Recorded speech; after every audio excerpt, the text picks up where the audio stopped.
Welcome to the AFR Saints channel, where we provide you daily content on your favorite team, the New Orleans Saints. Do us a favor and hit that subscribe button. Be sure to leave your comments below and smash that like button. Who dat? The Saints have formally requested an interview now with a fourth OC candidate. We had already talked about Dan Pitcher, the Bengals quarterback's coach, Zach Robinson, the Rams quarterback's coach, and Shane Waldron, Seattle's offensive coordinator. Now a fourth name formally requested by the New Orleans Saints is Jerrod Johnson, the Houston Texans quarterback coach. If that name sounds familiar, it should to fans around here. Jerrod Johnson was an all-time great quarterback at Texas A&M. He started there from 2008 to 2010, and he finished his Aggie career with the second most career passing yards in school history. So Jerrod Johnson had a great career there at A&M, had a short professional career, and then got into coaching in 2017. There's the Bill Walsh Diversity Coaching Fellowship program, and that allows minority candidates and minority coaches opportunities to get their feet wet in coaching on NFL staff. So he initially was with Kyle Shanahan with the 49ers, was with Frank Reich with the Colts, and then just ascended rapidly through the ranks. Last year was with the Minnesota Vikings as the assistant quarterbacks coach, and then this year in 2023, he joined the Texans as their quarterbacks coach, where he worked with, obviously, C.J. Stroud, who had a monster rookie season, as we all well know. And now Jerrod Johnson is getting looks for OC jobs.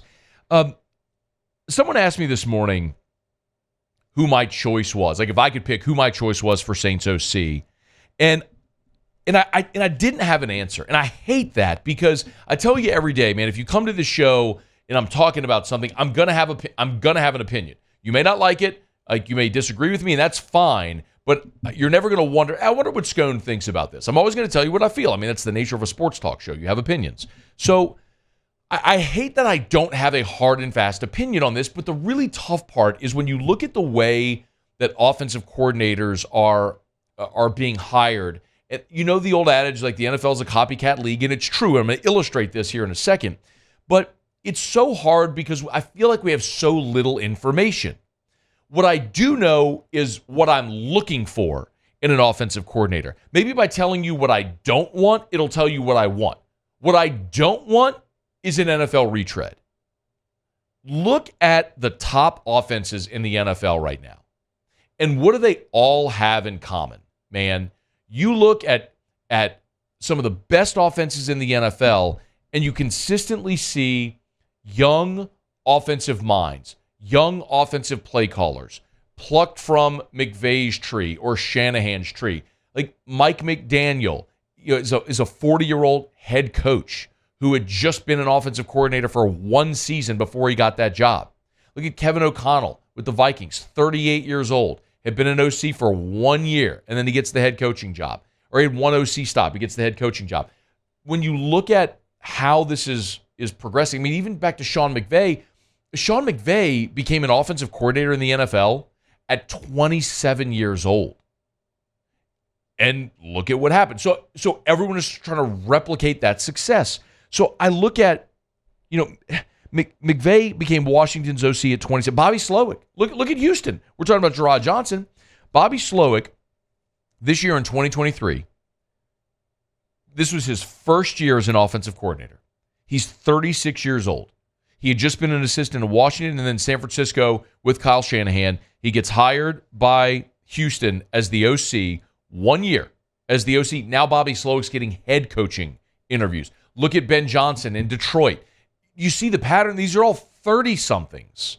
All guys in their 30s who are young and got their first opportunity to run an offense off of these super successful offensive staffs and coaching trees, and they're crushing it. Now they're getting head coaching opportunities. So when I tell you what I don't want is going down the path of an NFL retread of a guy who's been there. And I know it's a 180 from how I feel generally when we talk about college, but I think it's different because you have systems in place, you have certain advantages, and you don't have to take certain risks. But you're also talking about college athletes as opposed to professional athletes. if you're an offensive coordinator in the NFL, and some of these guys are younger than the quarterbacks they're calling plays for. So you're going to have that sort of symbiotic relationship between OC, head coach, quarterback. So it's a little different when you take that risk in the NFL as opposed to college. So, when I look at the 4 guys, the 3 that the Saints have already interviewed, now requesting an interview with Jerrod Johnson, it's worth mentioning Shane Waldron today reports that he's going to be the Bears offensive coordinator. So you scratch him off the list. And if you look at the 3 that the Saints have interviewed or have requested an interview, Dan Pitcher, the Bengals quarterbacks coach, who's in his 30s, Zach Robinson, the Rams quarterbacks coach, who I think just turned 40, and then Jerrod Johnson now, who's a guy in his 30s, 35 years old. They all fit that profile of what is winning right now in the NFL offensively. Look, we'd say it. A top 5 offense in the NFL this year was the Buffalo Bills. Joe Brady, who really had a rebirth there from quarterbacks coach. Ken Dorsey gets fired, elevated to play caller, and that's what turned them around this year. So that's what I want. I want a young, innovative offensive mind. It's my native language theory. I talk about it all the time. It's these young coaches who all they have ever known in football is spread, hurry up, no huddle, RPO. That's 7-on-7. That's all they've ever known in football as players and coaches, as opposed to guys that are in their 3rd decade, 4th decade of coaching where they've seen the evolution. And sometimes you can be rigid in your ways. So I don't know if Jerrod Johnson is the guy. This is where I get to where I hate to not give you a hard and fast answer, because if you're asking me to differentiate between Dan Pitcher, Zach Robinson, Jerrod Johnson, maybe someone on the Saints staff like Ronald Curry, I can't. I don't know enough. These guys are position coaches, quarterback coaches, and it's really just who do you feel most comfortable that is going to be able to assimilate within your organization, work with your quarterback to function offensively. But that's stylistically what I want. What I don't want is John Gruden. What I don't want, there's reports say Chip Kelly is being targeted by some to be an offensive coordinator in the NFL. I don't want Chip Kelly. I want a young, innovative offensive mind that's going to grow into that role and modernize this offense. And maybe more importantly, I want new culture in New Orleans. I'm ready to... Pete Carmichael's gone. Thank you for all you did, Pete Carmichael. I don't know that anybody was as effusive with praise for Carmichael as me on the way out the door. A lot of people celebrated his firing. I can understand there's time for a change, but also recognizing the great job that he did in New Orleans for nearly 2 decades. But I'm ready for that. I'm ready for Dennis Allen to be gone. I'm ready for Mickey Loomis to be gone. I'm ready for a change in the culture and the way the Saints go about doing things, and I think this is part of it. Now, another big question for New Orleans is how desirable is the job? If I get it, there's 32 NFL offensive coordinators. People are going to want the job. My point is, look at Shane Waldron. Shane Waldron had options. He's going to Chicago with Matt Eberflus, where he's either going to have Justin Fields or the number 1 pick in the draft, Caleb Williams, however it's going to go. That's a way more desirable spot than New Orleans with a head coach that might be fired and Derek Carr. So I don't know.